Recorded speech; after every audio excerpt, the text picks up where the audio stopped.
Ayan guys. Kalimaks natin. Yan. Kasi yung ako ng mabili na water sample dyan. Ito yung mga top-end shooting na board niya. Yan, yan. Isa-isahin natin.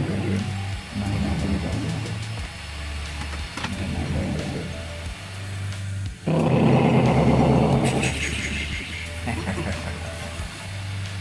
Ganda, ganda. Tapos, itong mandal dito. Ayan, ganda. Para pagkukuto. Ayos. Yan, yung mga gagawin. Gagawin na yan.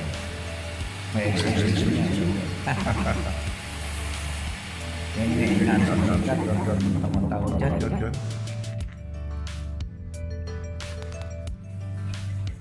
Tapos extension natin yan. Binababad sa tubig yan. 1 day, pag-aabot ng 4 days to 5 days. Lumulong kasi yan.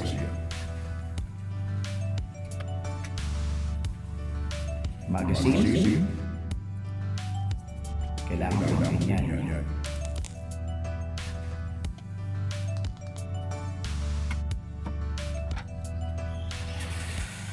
Ito yung lagay ng bote.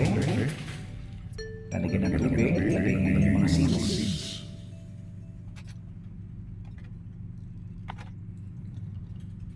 Yan yung battery. Yan ang gagamitin natin. Yan ang connector.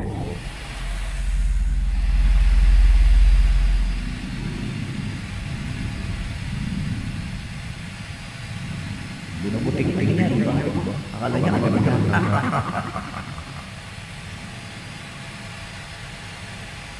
Pero magmamasama-masama yan. Lahat naman. Kailangan mo masama-masama ng mga alam mo yan. Di ba?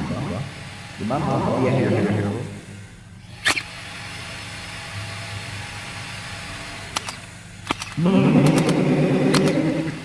Ganda na ba?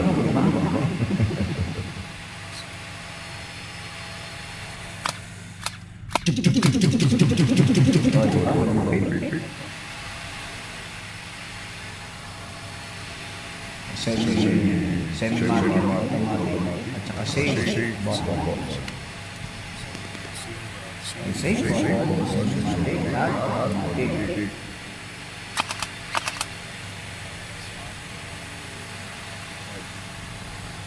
Pag naka-automatic na yan, lumalabas dyan. Nuclear bombs. Ayan ang charges. Pag-charge niya. Kailangan bago gamitin, fully charged.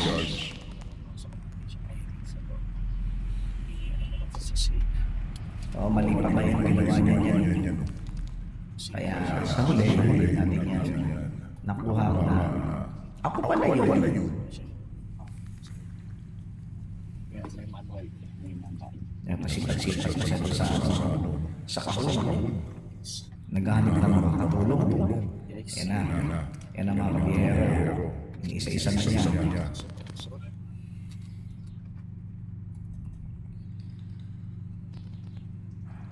O, ano yan? Yan yung size. Kukunin natin sa ilalim ng laser, light nga, at saka yung muzzle. Buuin natin yun, isa-isa. Silencer yun, isang compressor guys. Yan, silencer yan. Compressor. Ayan yun. Light. Dalawa yan. Ito ay isang light at isang laser. So, tinanggal ko yung ng battery. Pinakahaka para gumana siya. Yan guys. Yan. Pag brown out, magagamit nyo yan. At ito ay isang laser light.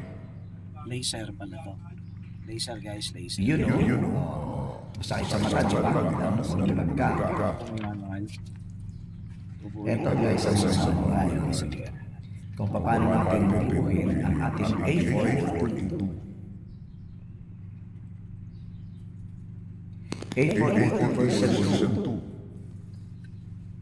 Ito yung battery. Yan. Ayan, pinutintig na po niya. Mga kabiyahero na po. Sinusubukan niya po i-connect at ikabit ang battery, pero mali ang una niyang ginawa.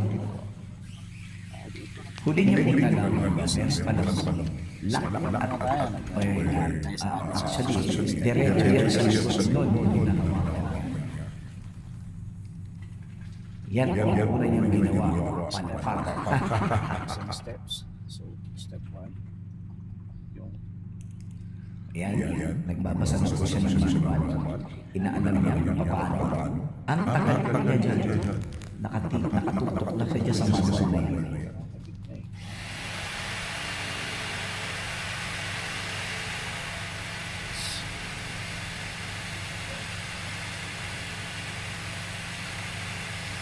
May pasipag-sipag sa nagalaman. Pero wala na po napasok sa otak niya. Ayan, pinakita ko yung tube kung saan yung malabas. Gel. straight side. Binabagal po natin bayan sa tubig. Pwedeng tumagal ng isang araw, mababad sa tubig. 2 to 3 days lang, pero mabuti ng 4 to 5 days.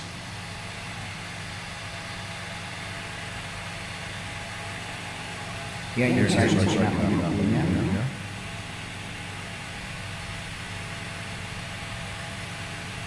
Nahihirapan ko siya mag-insert.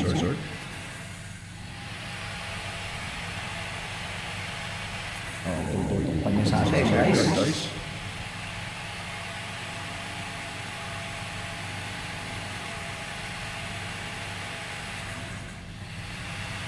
May maingay na kasi sa labas. Nag-water pressure ng sasakyan. Kaya yun niya. Pero hindi lang yan.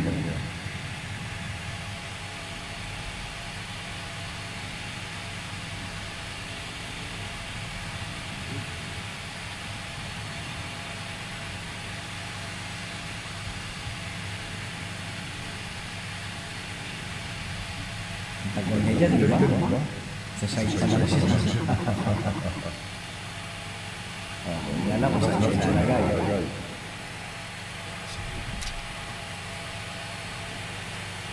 At ang damdam dito, guys.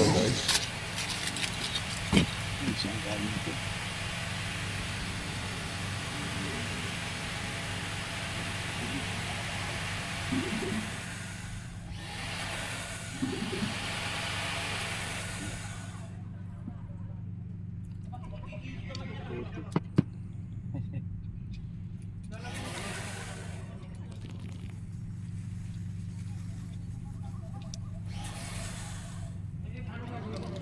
Panoorin lang po natin ang kanyang pag-install ng M488 version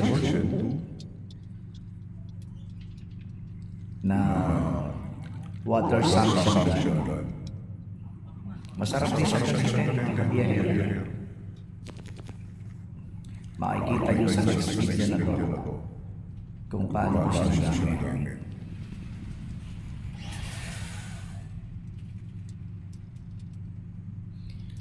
Yan po ano mga binubuting-ting niya.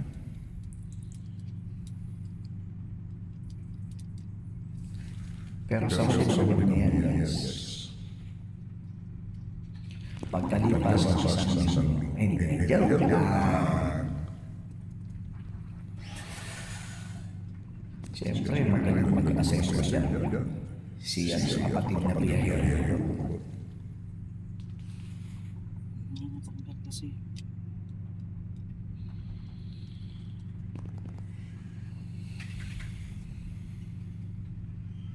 Meron kasing namaklas dyan na ikinakabit. Natanggalin ko ng video at isa po laptop. Kaya kinakabit niya. Kinakabit niya ng mabuti para pag-insert niya dyan. Matibay. Di gumagalaw. Di gumagalaw. Guys. Laser side. Okay. O yan. Tapos na. Masaya na sa kupal.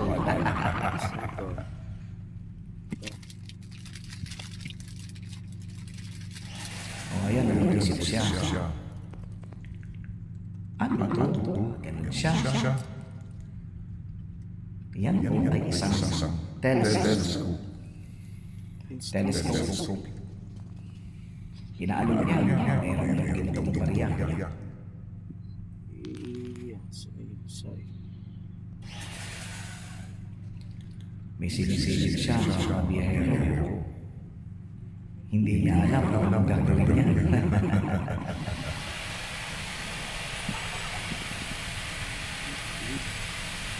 Saan ba ito?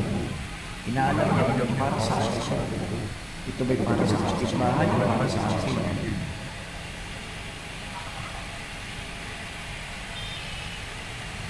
Ayan. May pumasok sa kanyang isipan at ito ay kinakalimutan mo din. Pero tagal niya mag-isip mga kabiyahero. May patigil-tigil pa siya sa camera.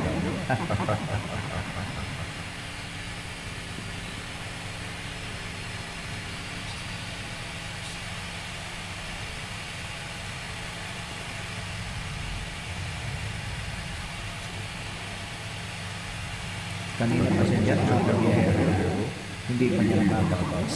Ang ngayon, ginagawa ko.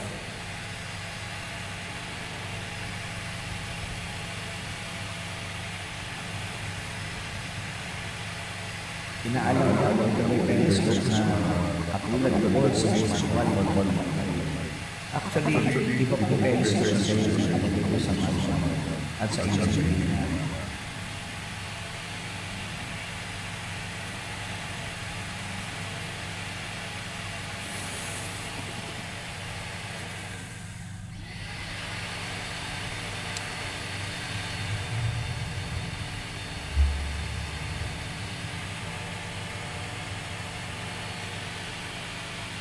Yan, binibigyan niya ng maayos. Kung tama-tama ba ang ginagawa ko.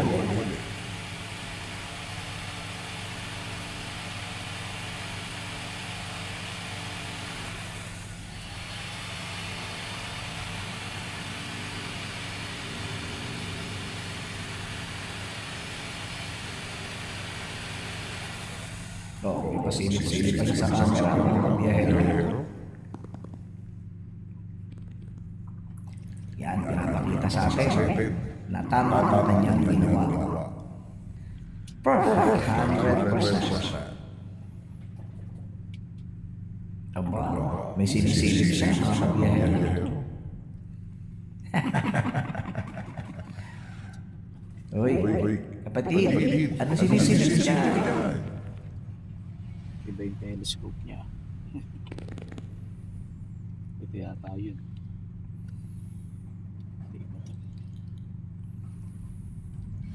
Ngayon, nag-iisip siya kung paidadagdag niya. Next.